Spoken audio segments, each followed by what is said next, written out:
की सावन में जलवा चढ़ाए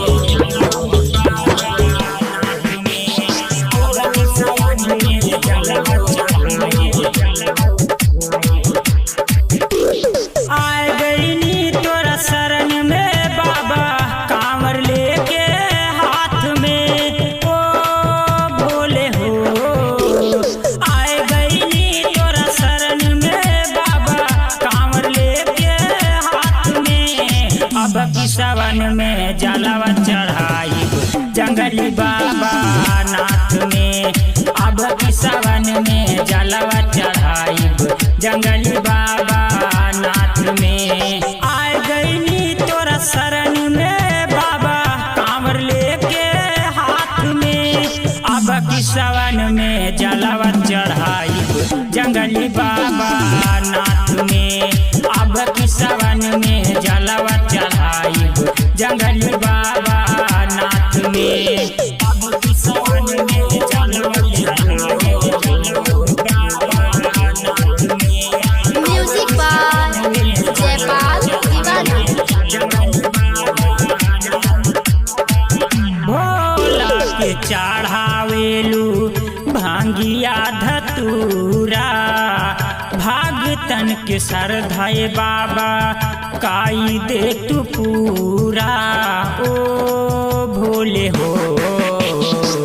भोला के चढ़ावेलू भांगिया धतूरा भागतन के सरधाए बाबा काई दे तू पूरा। जान रही ले आइब तब तक तोरा हम दरबार में। जान रही ले आइब तब तक तोरा हम दरबार में। अब की सावन में जलवा चढ़ाइब जंगली बाबा नाथ में। अब की सावन में जलवा चढ़ाइब जंगली बाबा नाथ में। अब की सावन में जलवा चढ़ाइब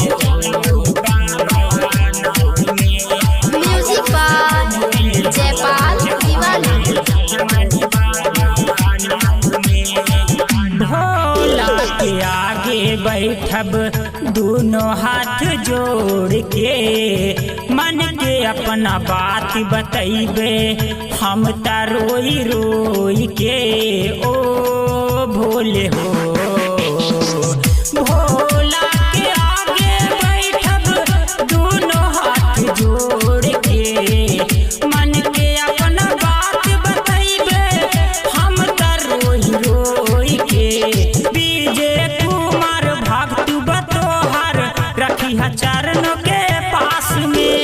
विजय कुमार भक्त बतोहर रखी चरणों के पास में। अब की सावन में जलवा चढ़ाइब जंगली बाबा नाथ में। अब की सावन में जलवा चढ़ाइब जंगली बाबा नाथ में। आए गईनी तोरा शरण में बाबा कांवर लेके हाथ में। अब की सावन में जलवा चढ़ाइब जंगली बाबा नाथ में।